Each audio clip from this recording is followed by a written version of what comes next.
ভাবি, এই করোনায় আপনার ছাদ কৃষি কিন্তু অনেক কাজে লাগছে। টাটকা ফলমূল শাকসবজি আপনিও পেলেন, আমরাও পেলাম। হ্যাঁ ভাবি, আমি তো সবসময় বলি ছাদে যদি সামান্যও জায়গা থাকে সেখানেই ছাদ কৃষি করা উচিত, তাতে কিন্তু প্রত্যেকের লাভ হয়। হ্যাঁ ভাবি, আর সবুজায়নের ফলে তো বাতাসে অক্সিজেনও বাড়ে। দেন ভাবি, আমি পানি দেই। না না ভাবি, সমস্যা নাই, আমি করছি। আরে দিন দিন পারবো। আমার বাবার বাসাতেও ছাদ কৃষি আছে, মাকে প্রায় হেল্প করতাম। আচ্ছা ঠিক আছে ভাবি, আপনি তাহলে পানিটা দেন। ইদানিং তো জানেন যে করোনার কারণে সব তাড়াতাড়ি অফিস ছুটি হয়ে যায়, তো আবার চলে আসবে, আমি তাহলে যাই। আচ্ছা ভাবি, দেখা হবে। আচ্ছা। শাহজাহান ভাই, অফিস তো শেষ পর্যন্ত শুনেছি ছাঁটাইতেই যাচ্ছে। শুনেছি বসের কাছে ছাঁটের লিস্ট আজ চলে এসেছে। যে কোনো মুহূর্তে ডাক এলো বুঝি। কি যে আছে কপালে। হ্যাঁ, সেটাই। উৎপাদন বন্ধ হয়ে গেছে, অফিস সচল রাখবে কিভাবে? জানেন, এই করোনার কারণে পুরো পৃথিবী এখন অচল হয়ে গেছে। অফিস তো অচল হবেই। জানি না কপালে কি আছে। তা চাকরি চলে গেলে কি করবেন? আমি তো বড় ভাইয়ের সাথে কথা বলেছি, তার একটা পাইকারি দোকান আছে, আপাতত সেখানেই বসবো। তা আপনার ভাই ব্রাদাররা কে কোথায় আছে? সবাই গ্রামে আছে। দুই ভাই আছে, তেমন একটা পড়ালেখা করেনি।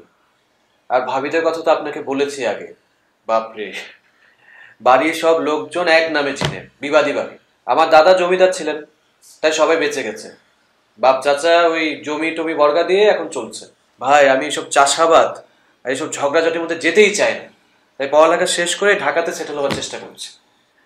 আল্লাহ জানে কি আছে, আমি বাড়িতে না গেলেই বাঁচি। স্যার, আপনাকে বসে ডাকে।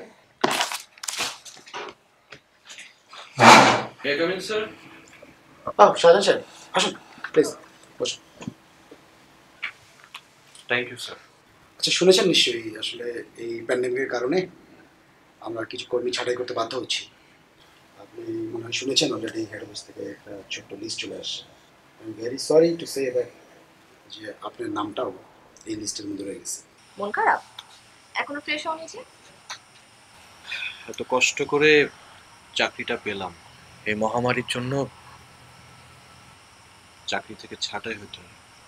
ওয়ার্ল্ড ওয়াইড রিসেশন চলতেছে, আমাদের দেশেও একই অবস্থা।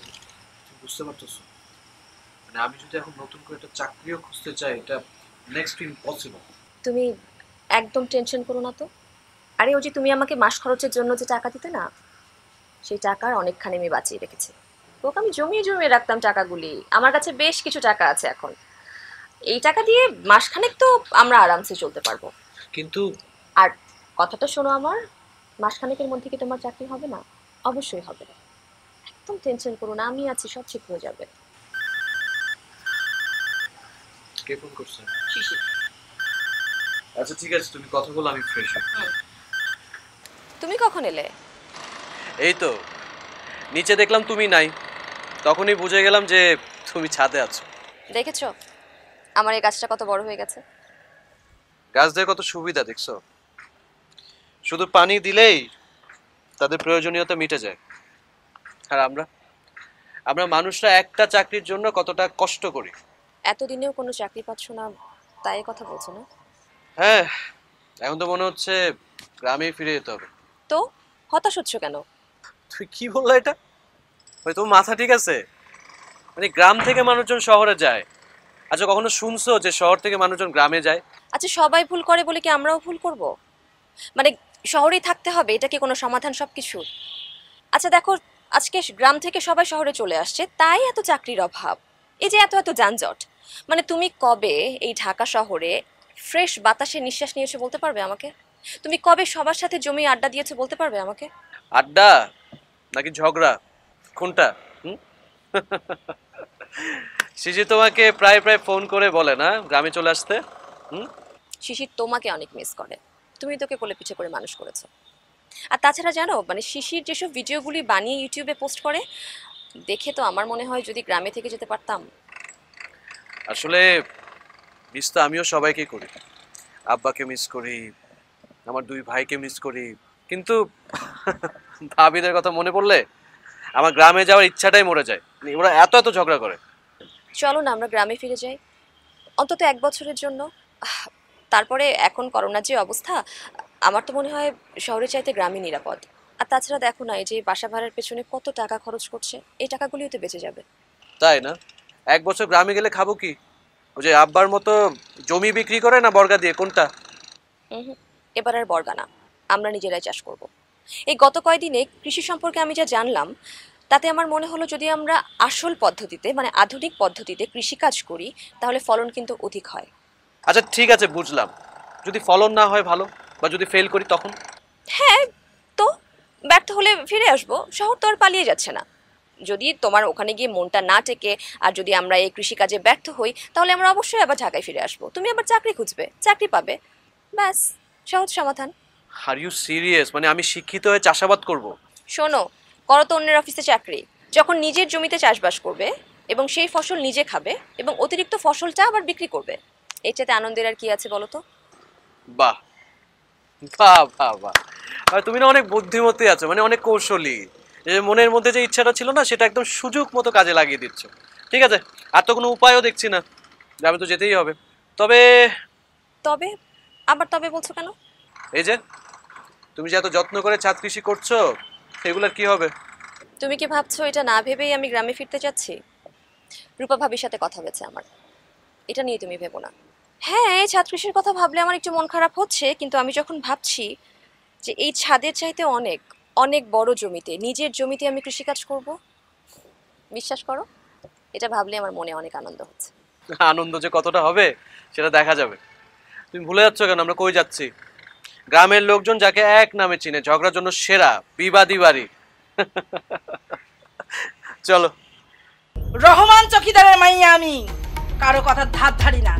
তা বাড়ির বড় বউ ইনিয়ে বিনিয়ে কাকে কথা শোনাচ্ছে একটু শুনি। ও মা গো মা, লাইগা গেল বুঝি না? শরীরে আগুন ধরে গেছে? তা কত বড় চৌকিদারে বেটি আপনি, যে চৌকি থেকে পাও ফালাইতেই মন চায় না? খবরদার, ভালো হইতেছে না কইতাছি। এই দাঁড়াও দাঁড়াও, যাবা সামঞ্জিল? ওরে বাবা, বিবাদী বাড়ি? না না না, আমি যাবো না। দেখছো কেন বাড়িতে আসি না? গ্রামের লোকজন আমার বাড়িকে এক নামে চিনে, বিবাদী বাড়ি। ওই যে ভাত খাইতে ভাত নাই, সাইকেল দাবড়ে চা খাই। কি এত বড় কথা? এই যে আপনি বাপি বাড়ি থেকে কয়জন দাসী লাইছেন লগে কইরা যে এত বড় কথা কইতাছে? ওরে লাইগা গেছে, দাসী তো একটা আনছি, আমার দেবরে বিয়া কইরা দাসী নিয়ে আইছি না। বাংলার ভাগ্যাকাশে আজ দুর্যোগের ঘনঘটায় কে তাকে আশা দেবে, কে দেবে ভরসা, কে বলবে ওরে আশা নয় সবই নিরাশা। আমার কোনো কাজই করা লাগবো না, আমি ঠ্যাঙ্গের পরে ঠ্যাং তুইলা বয়া বয়া খামু আর দাসী সব কাম করবো। এমনই দাসী নিয়ে আইছে যে ঠ্যাঙ্গের উপরে ঠ্যাং তুলে খাইতে খাইতে শ্বশুর বাড়িরে ফকির বানায় ছাড়লো। হ্যাঁ, আমি তো ফকির বানায় ছাড়ছি। আপনার যদি শুরু হয়ে গেছে যুদ্ধ। বাপের বাড়ি যায় জমিদারটা তুই লাই যায়। বাবা, এ তো মহাযুদ্ধ। মারে এই যুদ্ধ থামবো না। আপনারা ফকির বানায় ছাড়তেছে, আসেন কয়দিন পরে আপনি ভিক্ষা ঝুলি লয়ে হাঁটবেন। আবার সবাই জানে আসল চরিত্রটা কি। খবরদার, তুমি আমার মুখ ছুটাইবা না। 10 গ্রামের মানুষ জানে আমি কি জিনিস। হ্যাঁ, 10 গ্রামের মানুষে জানে, আমি জানি, আব্বাই জানে, খালি জানতো না আমগো বাবরসা। তারে এত করে কইলাম যে দেখ নদীর জল গোলা ভালো, জাতের মাইয়া কালো ভালো, কিন্তু তুই বাবরসা এমন কালার কালো আনলি যার বাইরেও কালো আর অন্তরটা কালো। কি আমার অন্তর কালা? তোমার এত বড় সাহস! কিরে কই যাস? এটা কোনো বাড়ি না, সার্কাসের মঞ্চ। এই বাসায় কোনো মানুষ থাকতে পারে? কই সকালবেলা ওইটা একটু রেয়াজ করবো, এটা কোনো উপায় নাই। আরে সুরের সাধনা করবি কেমনে? বাড়িতে তো একটা অসুর থাকে। তুমি আবার আবার অসুর কইলা? আব্বা, এইটা একটা বিচার করেন। বৌমারা, তোমাদের ঝগড়ায় যদি খানিকটা বিরতি হয় তাহলে আমাকে 1 কাপ চা খাওয়াবে দয়া করে, যথারীতি চিনি কম। জি আব্বা। চা খাওয়াও যথারীতি। শিউলি বাপ, আয় শিউলি বাপ, ওঠো কইলাম। কিছু কইলা? কওনের বাকি কি? তুমি যদি আজ তোমার বড় ভাবির বিচার না করো, আমি কিন্তু আমার বাপের বাড়ি চলে যাবো। এই বাড়িতে কোনো ভদ্র মানুষ থাকতে পারে? না না না, থাকে না, থাকতে পারে না। আচ্ছা, তাহলে আমি মার ব্যাগ গুছিয়ে হ্যাঁ হ্যাঁ, দিয়েছি। বুঝাই দেব। এই চুপ! ঘরের শত্রু বিভীষণ, একদম কথা কবি না। যেমন তো তোরা তেমন তো হইছে। হনৌ শিউলির বাপ, তোমার আমি সাপ কথা কইয়া দিতাছি, তুমি যদি আজ দিনের মধ্যে এইটা একটা বিহিত না করো তাহলে কিন্তু আমি হাড়ি আলাদা করে ফেলামু। হ্যাঁ, হাড়ি আলাদা করবি? খারা, হাড়ি আলাদা করাইতেছি।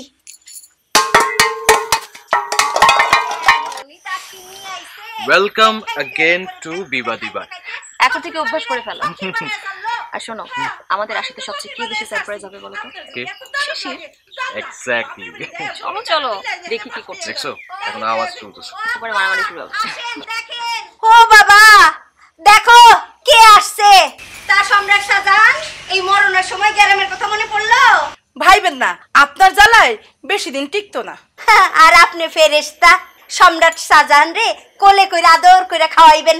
এমন কদরের অভাবে তো এই বাড়ির এই দশা হয়। আরে আরে হা ভাবিরা থামো, আমরা কতদিন পরে আসলাম। আলহামদুলিল্লাহ ভাবি, এই যে আপনারা দুইজন করোনার মধ্যে এখনো সুস্থ আছেন দেখেই মনটা জুড়াই গেছে। আসো আসো, ভিতরে আসো। আসো তাড়াতাড়ি আসো। হ্যাঁ, আমার ঘরে আসো। বন্ধুরা, এর আগের পরের ভিডিওতে আমি আপনাদেরকে দেখিয়েছিলাম যে পুকুরে মাছ চাষ করে কিভাবে আপনারা লাভবান হবেন। তো আপনারা জানেন যে আমি শুধু আমার চ্যানেলে গানই ছাড়ি না, শিক্ষামূলক ভিডিও আপলোড করি। তো এবারও আমি একটি শিক্ষামূলক ভিডিও আপনাদেরকে দেখাতে চলেছি। তো ও তাই তো বলি, ওস্তাদ শিশির আলম বিন হুমায়ুন শাহ কেন ফোনটা ধরছেন না? এই যে আসছে আরে কসুর দিলা তো আমার ইউটিউবের ভিডিওটা নষ্ট করা। মনের দুঃখে বনে যাই আর সেই বনেও বাঘে খায়। তুমি এখানে প্রাইভেট পড়তে গেছিলাম, ফেরার সময় দেখি তুমি এখানে বসে করতেছো, লতা পাতার ভিডিও করতেছো, তাই ভাবলাম এত বড় সঙ্গীত সাধক ইউটিউবার একটু আশীর্বাদ। তাই এত সকালেই শুরু? ঘরে শান্তি নাই তাই। কেন, ঘরে আবার নতুন করে কি? সেই কুরুক্ষেত্রের যুদ্ধ। সে আবার নতুন কি? এই গ্রামের সবাই জানে বিবাদী বাড়িতে একটু বিবাদ না হলে চলে না। নিজের বাড়ি হলে বুঝতা, মাঝে মধ্যে হলে শোয়া যায়, তাই বলে ডেইলি। কিন্তু জনাব একটা কথা বলি, এটা শুনলে আপনি এক্ষুনি দৌড় দিয়ে আপনার বাড়িতে যাবেন। কি এমন কথা যে আমি এই বিবাদী বাড়ির মধ্যে গিয়ে দৌড়া ঢুকমু? আসার সময় দেখলাম আপনার ছোট চাচা আর চাচি রিকশা করে বাড়িতে যেতে। আরে কেমন মানুষ আপনি, একটা ধন্যবাদও দিলেন না। আব্বা আরে শাহজাহান, কম নাই রে ওর বাপ আমার বাপ রে, কেমন আছো আব্বা? আব্বা শরীর কেমন? ভালো ভালো। ভালো হইছে। আরে ছোট চাচা, তুমি কখন আসলা?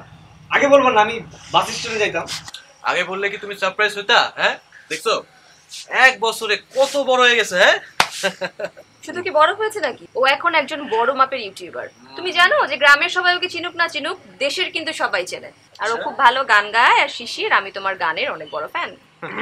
এ মানে তোমরা দুজন ফ্রেশ হও। লজ্জা পেয়েছে। আরে ভাবি আসসালামু আলাইকুম। ওয়ালাইকুম সালাম। ধরো। Thank you. থ্যাংক ইউ ভাবি। এত দূর থেকে এসেছো, মিষ্টি মুখ করা হবে না, এটা হয়? একদম হয় না পাকনি বুড়ি। দেখছো ভাবিরা তোমার কত কদর করে। হ্যাঁ, এত কদর করি এর লেগে তো বাড়ির এই অবস্থা। ইয়া ভাইজানরা কই? কই আবার বাইরে। তুমি থাকো, একটু ভাইজানদের সাথে দেখা করে আসো। ভাবি আসি। এই ভাইজান। আরে শাহজাহান, কখন এলি তুই? যখন থালা বাসন ফেকা মারছিল ঠিক তখনই। বিরাট মিস করছস বাবা, আর একটু আগে আসা লাগতো। কেন, কি হইছে? আর একটু আগে বাসন কোসন কি হান্ডি পাতিল চেয়ার টেবিল সব ফিকটে মারতেছিল। আর এমন শিক্ষর চেয়ারম্যান সাহেব ফোন করছে আমারে, হে বাড়িতে কি মার্ডার হয়েছে নাকি? আমি কইছি না চেয়ারম্যান সাহেব, এইটা কমন ঘটনা, প্রত্যেক দিনই হয়। ভাইজান কোনো সমস্যা নাই, ঢাকা থেকে উন্নত মানের তুলা নিয়ে আসছি। তুলা? আরে দূর, তুলা তুলা বাদ দাও তো। শুন, তুলার মধ্যে আর নাই, মাসে কয় কেজি করে তুলা লাগতেছে খবর রাখছস? আরে তুলা কিনতে কিন্তু তো ফতুর হমু, এই ঘটনা তো সারা জীবন চলবো যতদিন বাঁচি। আমি একটা সিদ্ধান্ত নিছি, দুই ভাই মিলা ডাক্তারের কাছে যামু, যা কমু ডাক্তার সাহেব আমগো কানের পর্দাটি কাটে রাখেন তো, যাতে বাকি জীবন কোনো কথা শুনবেন না পারি। কান কাট দইব? কানের পর্দা কাটবো, আগেই চোখ বড় করো। ভাইজান তোমরা কিন্তু ভাবিদের সম্পর্কে একটু বেশি বেশি বলতেছো এখন। কম কম কইতাছি এনে থাকতে দেখ কি অবস্থা হয়। সকালটা হয় কখন বইয়ের গাল খামু, কখন বইয়ের মার খামু। একটা স্বামীর অবস্থা যদি এই হয়, তার দুনিয়ায় বেঁচে থাকার কোনো অর্থ আছে? আর গিবত করতে হইব না, ভাবিদের আমি চিনি না। না, ভাবিদের গুণেই কিন্তু সংসার এত সুন্দর হইছে, বুঝছো? আমরা কি কইছি ভাবি গুণে সংসার চলতেছে না? ওইটা তো আরেকটা সেক্টরে বাবা। আমরা আমাগো কথা কইতেছি, আমরা তো সংসারের ক্ষতি করতেছে হেরা, এই কথা কই না। আচ্ছা ঠিক আছে চলো। একটা কথা কই ভাই, তোর বউ কি তোরে গাল দেয় নাকি? গাল দেয়? মারছে? না, হয় না? ঢাকা শহরে এইসব চলে না। চলো এখন চলো। ও আচ্ছা, আমাকে এখানে চলে। চলো এবার পিঠে ছাড়া বানতে হবে। চলো চলো চলো। এই ফালতু কথা কাকে? ও তো আসো। আপা আমি চাই আপনার ছেলে আপনার যেসব জমি জমাগুলি আছে আপনার 3 ছেলে মিলিয়ে চাষাবাদ করুক। আমার মনে হয় যদি ভালোভাবে চাষাবাদটা করতে পারে তাহলে শহরের চাইতে গ্রামেই থাকাটা লাভজনক হবে। আমিও তো সবাইকে নিয়েই থাকতেছি, কিন্তু শাহজাহান কি রাজি হবে? রাজি না হওয়ার তো কিছু নাই আব্বা। আসলে আমরা দুইজন মিলে ঠিক করছি আমরা গ্রামেই থাকবো। আসলে করোনা মহামারীর মধ্যে তো চাকরিটা চলে গেল, এর মধ্যে অনেক চাকরি খোঁজাখুঁজিও করছি কিন্তু পাই নাই। আর মনে হয় না এত সহজে চাকরিটা পাওয়া যাবে, তাই আমরা ঠিক করছি গ্রামে থেকে আধুনিক পদ্ধতিতে চাষাবাদ করে আমরা ভালো কিছু করতে পারবো। সিদ্ধান্ত তো ভালোই নিছে। আব্বা আপনি তো আমাদের জমি জামাগুলা বর্গাই দিতেন, এতে তেমন একটা তো লাভ হইতো না আব্বা। কিন্তু আমরা 3 ভাই মিলা যদি এখন আমাদের সমস্ত জমি আধুনিক পদ্ধতিতে চাষাবাদ করি, আমার মনে হয় আমরা লাভবান হইতে পারবো। আমার বাকি 2 পোলাও যদি একই রকম ভাবতো। এই যে জমিদারের বেটা, আর কত ঘুমাইবা? খালি ঘুম আর খাওয়া, খাওয়া আর ঘুম, আর তো কোনো কাজও নাই, কোনো চিন্তাও নাই। আবার কি হইছে? শোনো, ওই যে শাহজাহানে আইছে, এতদিন খালি তোমার বাপে কইছে আমার ছোট পোলা আইলে জমি জমা ভাগাভাগি করুম। এখন তো আইছে, এখন তারে কও জমি জমা ভাগাভাগি করতে, কারণ আমার নিজের পোলারে আমি বিদেশ পাঠামু। আচ্ছা কমুনে। আচ্ছা কমুনে কইই আবার নাকে তেল দিয়ে ঘুমায় জমিদারের বেটা। আসসালামু আলাইকুম চাচা। ওয়ালাইকুম আসসালাম। আরে বাদল মাস্টার, এই করোনার সময় একটু দূরে থেকে কথা বলো। তো দেখে তো মনে হচ্ছে তুমি স্কুল থেকে আসতা, তাই না? আচ্ছা, ওই যে তোমার একটা মেয়েকে শিমু শিমু শিমু, ও এখন কোন ক্লাসে পড়ে? ও তো এখন স্কুল পাস দিয়া কলেজে উঠছে। তো শিমু কইলো আপনার ছেলে শাহজাহান নাকি বাড়িতে চলে আসছে। হ্যাঁ ঠিকই শুনছো, এখন নাকি ঢাকা শহর সেফ না করোনার সময়, তাই ওরা চলে আসছে দেশে। আপনারা তো জমি জমা 3 পোলায় যদি মিলা চাষাবাদ করতো তাহলে কি শহরে থাকা লাগে? আরে বাবারে, কথাটা তো আমি বুঝি, ও করে বুঝাইব কে? আমি কতবার কইরা কইছি তোরা দেশে চলে আয়। না, ওগো দরকার নগদ টাকা, ওরা আরো জমি জমা বেচা ঢাকায় গিয়ে বাড়ি করবো। আরে তা করে আমি কইছি তোরা জমি জমা চাষাবাদ কর, দেখ সারা বছরে কত কামাই হয়, তাছাড়া তো বছরের খোরাক তো হয়ে যাবে জমি থেকে। কার কথা কে শুনে? ঠিক, জমি বেচা সমাধান না, ওগরে ভালো করে বুঝান, দরকার হলে চাপ দেন, আর 2 বৌমারে বলেন ঝগড়াঝাটি কইরা কোনো লাভ নাই, এটা কোনো সমাধান না। ঠিকই কইছো, দেখা যাক কি করা যায়। পাল্লা করে বাড়িতে এসো। এই শুনছো? আবার কি? ঠিক মতো তো সকালটাও ফোটে নাই, আবার কি ঝগড়া? আরে মনটাই তো চাই এখন শুরু করি, তো আস্তে না করিয়া তো পারতাছি না। মনে আছে তো? কি মনে আছে? ওরে আমার কপাল, আল্লাহ মাথায় কি দিছে, সব খাই একরে বসে রয়েছে। তোমার বাপে যে কইছিল শাহজাহান বাড়তে আসার পর জমি জমা সব সমানভাবে ভাগ করিয়া দিব। শোনো, তোমার ভাগের এক কানিও জমি যেন ছাড়া না হয়। আরে আমরা তো ভাই ভাই, কোনো অসুবিধা নাই। কি কইলা? হ্যাঁ তুমি কি কইলা একবার কত? আরে ওই তো একই কথা, সম্পদ ভাগের ব্যাপারে কোনো আপন পর নাই, হ্যাঁ কোনো ভাই ভাই নাই, সব হইল নিজের, বুঝছো? এই কথাটা যেন মনে থাকে। তোমাদের 3 জনকে তো সবসময় একসাথে পাওয়া যায় না, আজকে যখন পাওয়া গেল জমি জমা সংক্রান্ত কিছু আলোচনা করে নিয়ে। বড় 2 জনের তো সংসার বড় হচ্ছে, ওরা একটা ভবিষ্যৎ আছে। আমি কতদিন বাঁচবো তা তার বলা যায় না। আমি বেঁচে থাকতে সবকিছুর একটা মীমাংসা, মানে সব বুঝায় না দিয়ে গেলে তোমাকে কপালে গতিস আছে। সঠিক কথা কইছেন আব্বা, সঠিক কথা কইছেন। আপনার মাথায় বুদ্ধি আছে, এই যে আপনার চুলদারি পাকছে, হুদা পাকছে, এটা বুদ্ধির ঠেলায় পাকছে। কথাটা কি আমারে কওয়া হইলো? মনে হইতেছে বাড়ি ডাকার বাপে একলা। বৌমারা, আজকে খুব একটা গুরুত্বপূর্ণ আলোচনা হচ্ছে, তোমরা একটু পরে শুরু করলে হয় না? মানে ভাগ বাটোয়ারাটা হয়ে যাক, তারপরে শুরু করো। তোমরা তো জানো আমার বাবা জমিদার ছিলেন, আমাদের একটা বড় জমিদারি সম্পত্তি আছে। ভাগ করে দিলে তোমাদের ভাগে অনেক সম্পত্তি পড়বে, চাইলে আমি ভাগ করে দিতেও পারি, কিন্তু ভাগ করে দিলে কি হবে জানো? তোমরা প্রত্যেকে যার যার জমিগুলো বিক্রি করবে আর খাবে, বিক্রি করবে আর খাবে, আর এক সময় গিয়ে পস্তাবে, তখন মাথা চাপড়াবে আর বলবে এত কম দামে জমিগুলো বিক্রি করলাম কেন। তাই তো আমি বেঁচে থাকতে এখানকার 1 পোয়া জমিও বিক্রি হবে না, হতে দেব না। এইটা কেমন কথা হইলো আব্বা? আমগো কি তাহলে নিজের বলে কিছুই থাকবো না? তারি বৌমা, শোনো তো আগে সবকিছু, সব কথা শোনো তারপর। জি আব্বা, যা কইতেছিলেন কোন? যা বুঝতেছি তাতে তোমরা বড় 2 জন চাইতেছো জমি জমা ভাগ হয়ে যায়, আর শাহজাহান চাইতেছে কি সব জমি একত্রে আধুনিক কৃষি পদ্ধতি চাষাবাদ করতে। এটা ঠিক না আব্বা, আপনি জমি জমা আমগো মধ্যে ভাগ করে দেন, আমার জমি আমি খামু, যেমনি খুশি তেমনি খামু।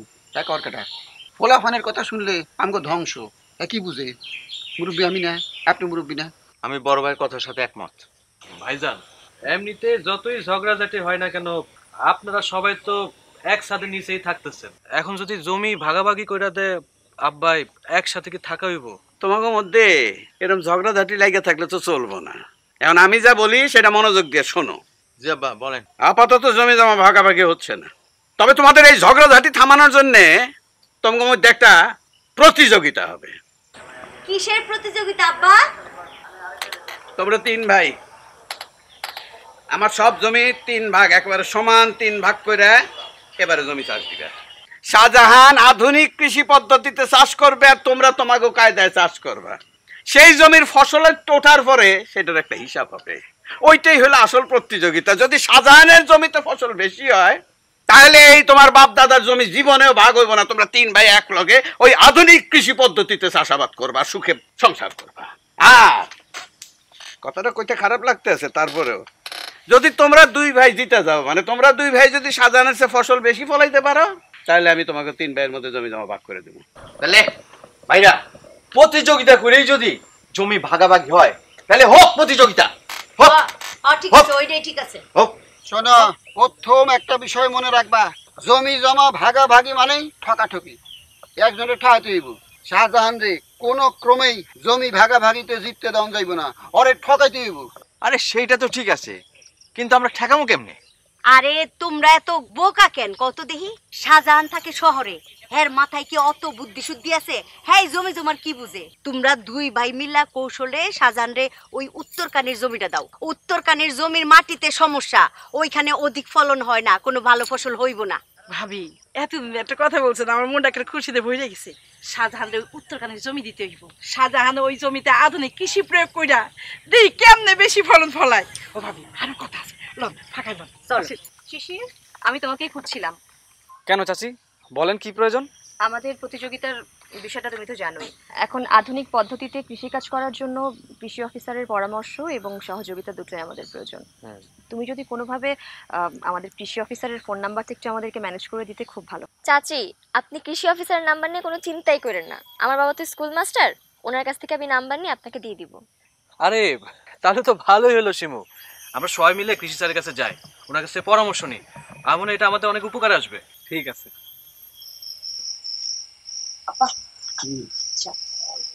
কি খবর বৌমা?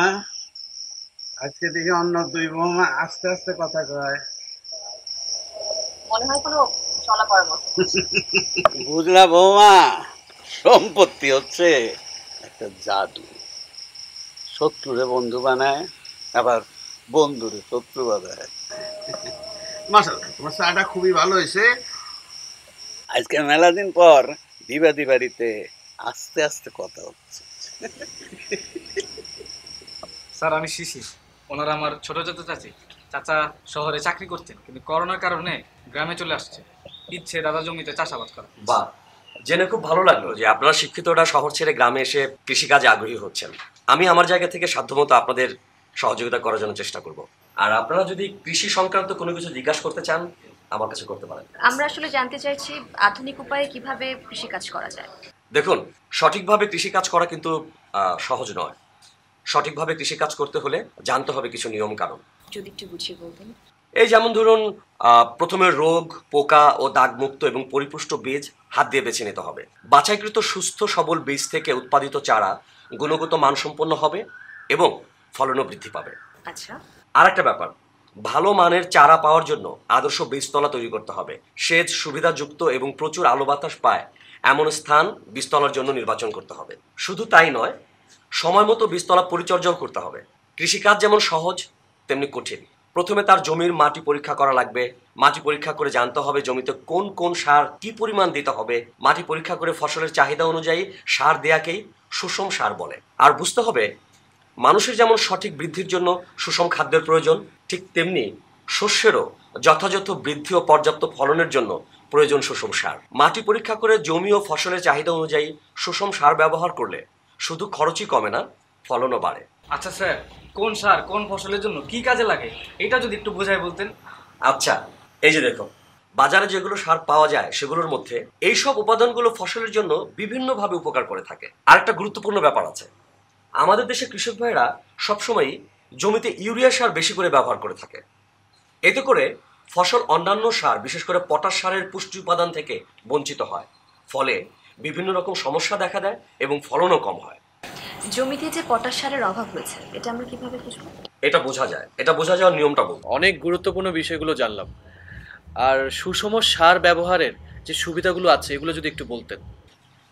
তাহলে আপনারা সবাই শুনুন, সুষম সার ব্যবহারের কি কি সুবিধা। স্যার, অনেক কিছুই শিখলাম আপনার কাছে।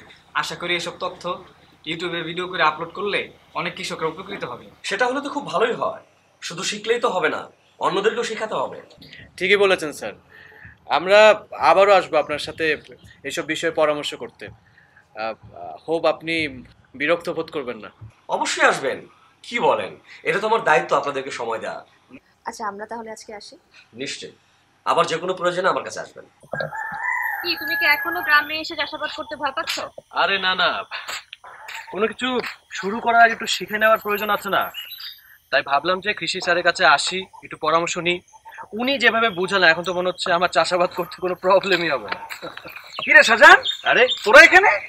আরে তুই তো সবই জানিস, তোরে বলছি না আব্বার জমিগুলোতে আমি এবার চাষাবাদ দেখবো, তাই তো কৃষি অফিসে আসছিলাম কৃষি স্যারের সাথে দেখা করতে। উনি যেভাবে বুঝালেন আমার তো মনে হয় আমি ঠিকঠাক মতো চাষাবাদ করতে পারবো। খুব ভালো কাজ করেছিস, কৃষি স্যার অত্যন্ত ভালো একজন মানুষ, তোর যে কোনো প্রয়োজনে উনাকে তুই পাশে পাবি। একদমই ঠিকই বলেছিস, আজকে কৃষি স্যার আমাদেরকে সুষম সারের ব্যবহার আর তার উপকারিতা সম্পর্কে গুরুত্বপূর্ণ তথ্য দিয়েছেন। হ্যাঁ, এটা তো খুব ভালো কথা। জমিতে ভালো ফলনের জন্য সুষম সারের ব্যবহার অত্যন্ত গুরুত্বপূর্ণ। তবে বন্ধু, একটা বিষয় খেয়াল রাখতে হবে, বাজারে কিন্তু অনেক ধরনের সার পাওয়া যায়, এর ভেতর ভালোও আছে মন্দও আছে। বাজার থেকে সার কেনার সময় জেনে বুঝে সবচেয়ে ভালো যে সারটি, সেই সারটি কিনতে হবে। মনে কর তুই পটাশ সার কিনবি, সেই ক্ষেত্রে কিন্তু তোকে কানাডিয়ান পটাশ কিনতে হবে। তাই কেন? কানাডিয়ান পটাশ সারে কি উপকারিতা অনেক বেশি? অবশ্যই বন্ধু, আমি তোকে পুরো ব্যাপারটা বুঝিয়ে বলছি। অন্যান্য পটাশ সারের তুলনায় কানাডিয়ান পটাশ মানে অনেক ভালো, কারণ এই কানাডিয়ান পটাশের দানাগুলো যেমন বড় তেমন ঝরঝরে। অন্যান্য পটাশ সার ছেটানোর সময় কিছু সার উড়ে গিয়ে নষ্ট হয়ে যায়, কিন্তু কানাডিয়ান পটাশের বেলায় এটা হয় না। তবে তুই কোনো চিন্তা করবি না, তুই যেদিন সার কিনতে যাবি জাস্ট আমাকে একটা কল দিবি, আমি তোর সাথে যাব। আরে তুই আসুস বলে তো ভরসা আছে। যাক, ভালো এলো, এখন তো শাহেদ স্যারেরও সাপোর্ট পাবো। শাহেদ ভাই, এই যে আপনার বন্ধু এখন গ্রামে চলে এসেছে, চাষাবাদ করতে চাই, আর এই ব্যাপারে তো আপনার অনেক জ্ঞান, আপনি প্লিজ আপনার বন্ধুকে হেল্প করবেন। আরে কোনো চিন্তা করতে হবে না, তুই জাস্ট আমাকে একটু জানাবি, আমি তোর সাথে যাব। গেলাম বন্ধু। শুন, বাসে আসিস। হ্যাঁ, বাসে আসবো, এখন গেলাম। ওকে। কি এসেছে সাহেব, কি নিয়ে এত চিন্তিত? আরে তুমি এখানে কখন আসলা? আমি তো এই পথ দিয়ে যাচ্ছিলাম, তোমাকে চিন্তিত দেখে আসলাম। তা চিন্তার বিষয়টা একটু শুনি। মাথায় হঠাৎ করে একটা বুদ্ধি আসছে, সেটা নিয়ে ভাবতেছিলাম। জানোই তো, ছোট চাচা চাচি গ্রামে আসছে, তারা যে আধুনিক কৃষি পদ্ধতিতে চাষাবাদ করবে, সেটা আমার চ্যানেলে আমি ভিডিও করে আপলোড করব। খুবই ভালো চিন্তা। তোমার এই ভিডিও দেখে অন্যান্য কৃষকরা আধুনিক কৃষি সম্পর্কে জানবে। তোমার এই ভিডিও তৈরির কাজে যে কোনো প্রয়োজনে তুমি আমার পাশে পাইবা। সেটা তো আমি জানি। প্রতিযোগিতায় জিতনের লিগা শাহজাহান তো সারাদিনই জমিতে ছুটাছুটি করতেছে, দৌড়াদৌড়ি করতেছে, আর তোমরা দুই ভাই যেভাবে খাড়ায় রইছো তোমরা তো আইরে যাবা। কি যে কোন ভাবি, শাহজাহানের ওই দৌড়াদৌড়ি শেষ, উত্তরকানি জমিতে ও ভালো ফসল ফলাইতে পারবো না, এটা আমি কুয়ে দিলাম আপনারে। তাই বলে তোমরা কি হাত পা গুটে ঘরে বসে থাকবা? হ্যাঁ, প্রতিযোগিতার লাগিয়া তোমাকে কাম করন লাগবো না নাকি ফলন এমনি এমনি ঘরে আইব? এমনি এমনি আইব। জমি জমার ফলন নিয়ে তোমাকে চিন্তা করন লাগবো না, এইটা আমগো উপরে ছেড়ে দাও। আমরা যে জমি পাইছি ফলন এমনি এমনি হইব, তারপর তো আমরা দিমু বস্তায় বস্তায় সার, ফলন না হয়ে উপায় আছে? একখান হাসা কথা কইছো ভাই। বাহ, কাণ্ড দেখেছ, বিবাদী বাড়ির ছোট পোলা শহর থেকে আইসা উত্তরকানির জমিতে কি ফসল নই না ফলাইলো। উত্তরকানির জমিতে এমন ফসল ফলাইতে আগে কোনোদিন দেখি নাই। শিশিরের ভিডিওটা দেখছেন না? শাহজাহান যা করছে কৃষি অফিসারের পরামর্শ নিয়ে করছে। আরে শাহজাহান যে, আসো আসো। আসসালামু আলাইকুম স্যার। তোমার কথাই হইতেছিল। তাই নাকি? কি কথা স্যার? হ্যাঁ শাহজাহান, তুমি আধুনিক পদ্ধতিতে উত্তরকানির জমিতে যে ফসল রইনা ফলাইছো, এইটা দেখা আমার মনে হয় সাধারণ কৃষকরাও আধুনিক পদ্ধতিতে ফসল ফলানোর জন্য আগ্রহী হবে। অবশ্যই, আর আমি যা যা শিখছি, যা যা জানি তা সবাই শিখাই দিব। অবশ্যই শিখাই। তাছাড়া কৃষি অফিসারের কাছে গেলে কিন্তু আপনারা অনেক রকমের পরামর্শ নিতে পারবেন। এরপর থেকে আমরা আধুনিক পদ্ধতিতে চাষাবাদ করব। ঠিক ঠিক। আর শিশিরের ভিডিওটা দেখছেন না, ওই ভিডিও দেখলেই তো অনেক কিছু শিখতে পারবেন। আচ্ছা চা খাবেন স্যার? দুইটা চা দাও। আরে কপাল, যে মানুষ শহরে থাকে জমি জমা সম্পর্কে কিছুই জানে না, শাহজাহান ওই উত্তরকানির মতো খারাপ জমিতে বাম্পার ফলন ফলাইলো। আর শিশিরের আব্বা তোমারে দিয়ে তো কোনো বাউই হইলো না, তুমি এত ভালো জমি পাইয়াও অধিক ফলন ফলাইতে পারলে না। ভাবি কি কম দুঃখের কথা, আমাকে তো একই অবস্থা। মেজো বউ, এরকম যে একটা কিছু ঘটবো ওইটা আমি আগেই ধারণা করছিলাম। কেমনে পারুম কহবো, কেমনে পারুম? শাহজাহান যেমনি সুষম সারের ব্যবহার জানে, যেভাবে সুষম সার ব্যবহার করে আমরা তো জানি না, আমরা তো জানি না, শুনি নাই, তো আমরা কেমনে পারুম শাহজাহানের লাগে? ঠিক কইছো, একদম ঠিক কইছো বড় ভাই। আমরা এই বস্তায় বস্তায় সার ব্যবহার না কইরা শাহজাহানের মতো যদি সুষম মাত্রায় সার ব্যবহার করতাম, তাহলে আজকে আমাকে এই অবস্থা দেখতে হইতো না। এমনি কথা কইছি। কি বোমা করতে আইলে? আপনার ছেলে আর আমি শিশিরের একটা ভিডিও তৈরির কাজে গিয়েছিলাম আব্বা। আব্বা আপনি জানেন যে এখন শিশিরের ভিডিও অনেক জনপ্রিয় সব জায়গায়? আরে তা তো জানি, গ্রামবাসীর মুখে মুখে শিশিরের ভিডিওর প্রশংসা। যাই গেড়া বাদ দাও। কি তোমরা দুই ভাই এবার তো বুঝছো নাকি শাহজাহান যে আধুনিক কৃষি ব্যবস্থা ব্যবহার করে কি ফলনটা ফলাইলো? আরে বাপ রে বাপ, কাউ শুধু মাঝে তার প্রশংসা করে। এইবার নিশ্চয়ই বুঝতে পারছে জমি জমা ভাগ বাটোয়ারা না করে সবাই যদি একত্রে মিললে সবগুলো জমি আধুনিক কৃষি ব্যবস্থা চাষ করা যায়, তাহলে মেলা ফসল, ময়লা ফলন, দেশটা উন্নত হইব, গ্রামটা উন্নত হইব, আমরা উন্নত হইব। আব্বা, শাহজাহান উত্তরকানির জমিতে যে ফলন ফলাইছে, যে বাম্পার ফলন ফলাইছে, এটা দেখার পর আমাদের আর দ্বিমত করার কোনো সুযোগ নাই। এই সুষম সার ব্যবহার কইরা শাহজাহান যে বাম্পার ফলন ফলাইছে তা আমাকে চোখে আঙ্গুল দিয়া দেখাই দিল। ভাইজানরা যে আধুনিক পদ্ধতিতে কৃষিকাজের সুফলটা বুঝতে পারছে, এটাই আমার ভালো ফলনের সার্থকতা।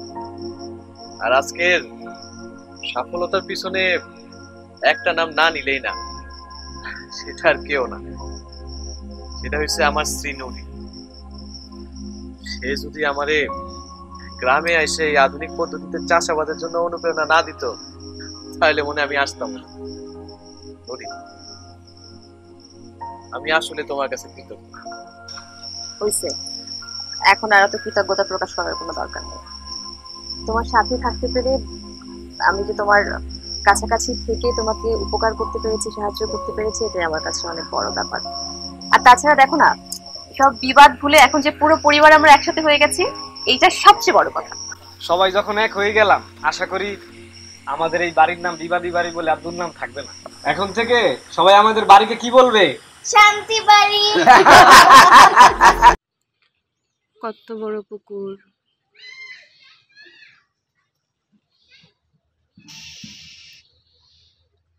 দোয়েল পাখি।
হুম